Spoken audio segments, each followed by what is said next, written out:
Buen día, hoy daremos inicio a la unidad número 3 del módulo Responsabilidad Civil. Iniciaremos hablando de la culpa.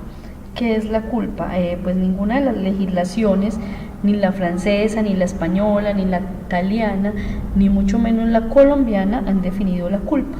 Simplemente hacen referencia a las formas en que ésta se puede manifestar, ya sea por negligencia, imprudencia o impericia.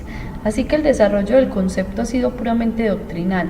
Según Alexandri, la culpa es un error de conducta que supone un descuido, imprudencia, negligencia, falta de precaución, atención o vigilancia, inadvertencia, omisión de aquellos cuidados que la prudencia requiere o hace necesarios, sin que sea de rigor que haya una infracción reglamentaria. La ley no la exige. En otros términos, hay culpa cuando no se obra como se debiere, cuando no se hace lo que hubiere debido hacerse. Para los hermanos Maceo, la culpa es un error de conducta que no cometería una persona prudente, colocada en las mismas condiciones externas del causante. De estas definiciones se deducen varios elementos. Las dos comienzan por decir que la culpa es un error de conducta, lo que implica que el comportamiento del sujeto no está ajustado al deber ser, implica una falta.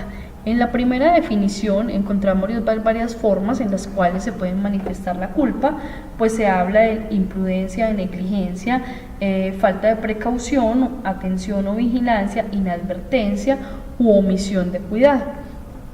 Y ya en la segunda encontramos que la culpa, entendida como un error de conducta, encuentra su determinación en un patrón de comparación, que es la persona prudente colocada en las mismas circunstancias del agente causante del daño.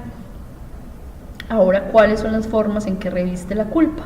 Generalmente se han distinguido tres formas de culpa. Ellas son la imprudencia, la impericia y la negligencia.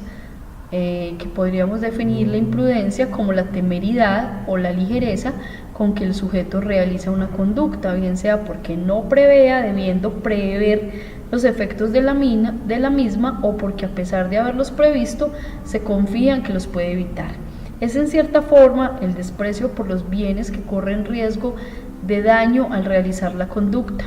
La negligencia, por su parte, en cambio, es el descuido con que una persona realiza sus actividades. Y finalmente, la impericia, que consiste en la ausencia de conocimientos con que la gente realiza una conducta que no debió haber realizado.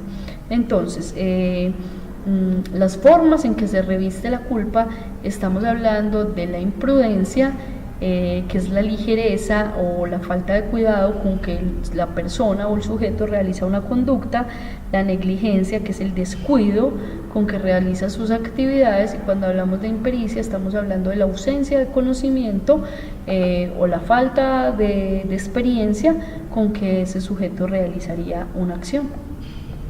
Dentro de nuestro ordenamiento, efectivamente se acogen las formas de manifestación de culpa. Existen comportamientos que por realizarse por fuera de los estándares normales ocasionan perjuicio, como por ejemplo una imprudencia.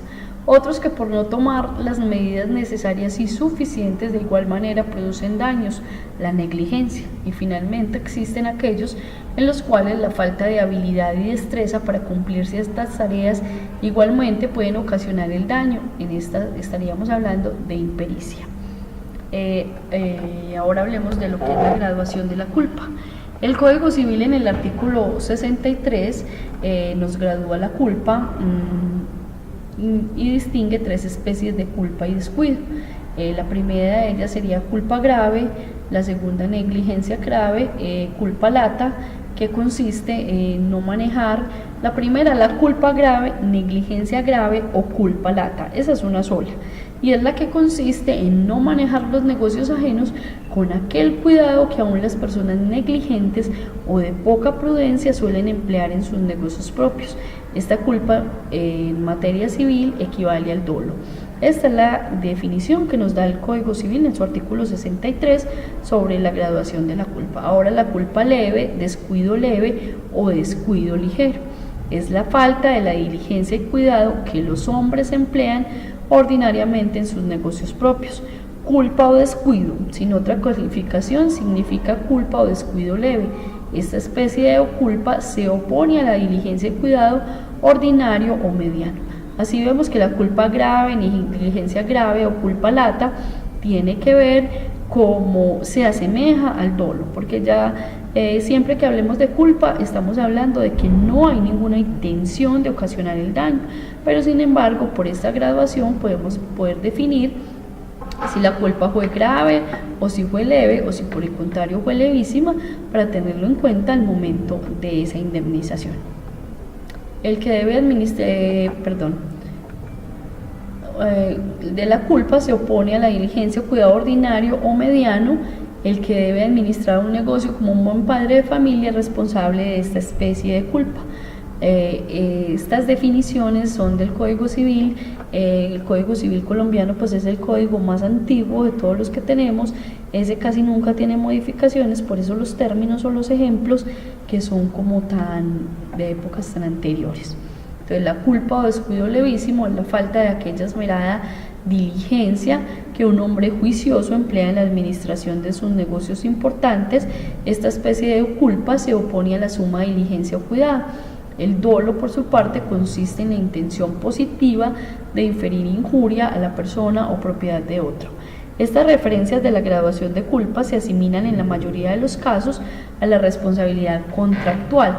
Es aquella que, como antes mencionamos, se refiere a la responsabilidad que se genera como consecuencia del incumplimiento de una obligación o vínculo preexistente entre dos partes. En el caso de la responsabilidad extracontractual, transgresión al deber general de no causar un daño a nadie, la culpa se determina sin calificación alguna, de grave, leve o levísima, se habla simplemente de culpa. Entonces esta graduación de la culpa se hace más o se tiene en cuenta es al momento de mirar una relación contractual y los daños y perjuicios que provienen de esa relación contractual.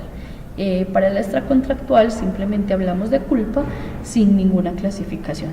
La verdadera importancia del tema de la graduación de la culpa se encuentra en el tema contractual, pues depende de las obligaciones que se generan a partir del acuerdo contractual para determinar el nivel de culpa por el cual responderá el deudor.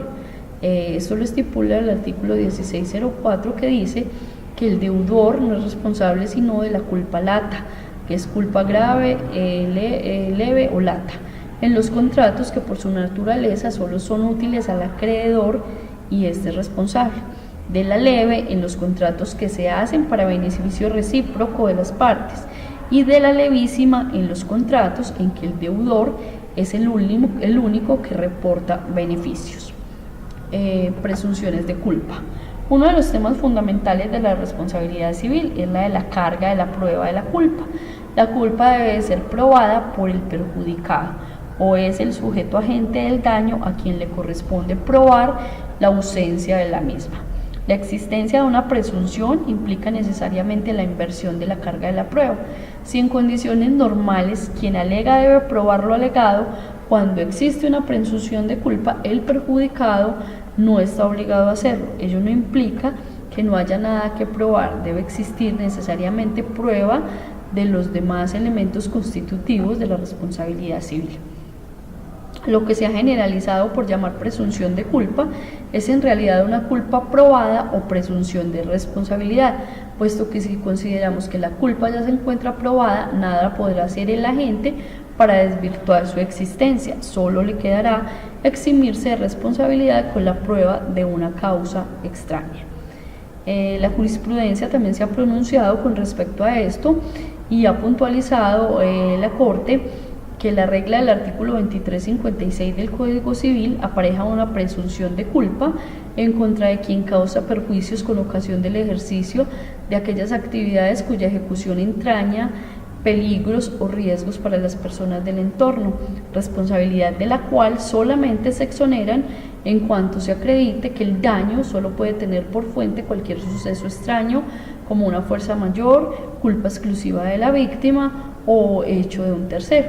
Esto es que todas las actividades de esa especie llamadas peligrosas aparejan la existencia de una obligación legal de resultado consistente en vigilar esa actividad e impedir que ella, por su propio dinamismo o debido a circunstancias anormales que la rodean en un momento dado, escape al control de quien, dada aludida actividad, se sirve o reporte beneficio.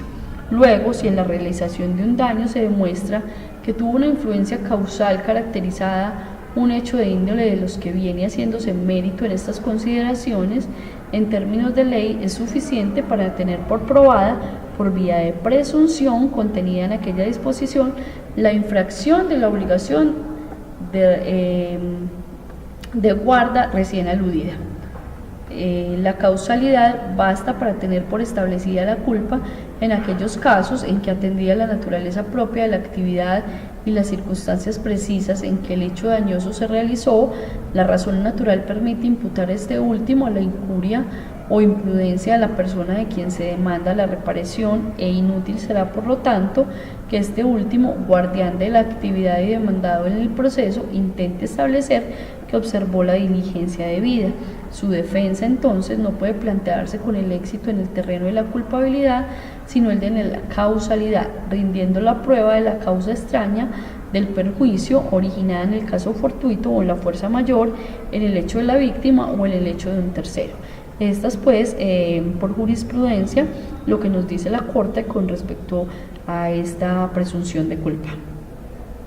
Queda claro entonces que el tema de las actividades peligrosas es resuelto con la aplicación del artículo 2356 del Código Civil, régimen que según las tesis mayoritarias se trata de una presunción de culpa, lo que quiere ello decir que la carga de la prueba se invierte y ya no es el perjudicado quien debe probar la culpa del agente, sino el agente quien corresponde exonerarse de su responsabilidad probando que hubo existencia de una causa extraña.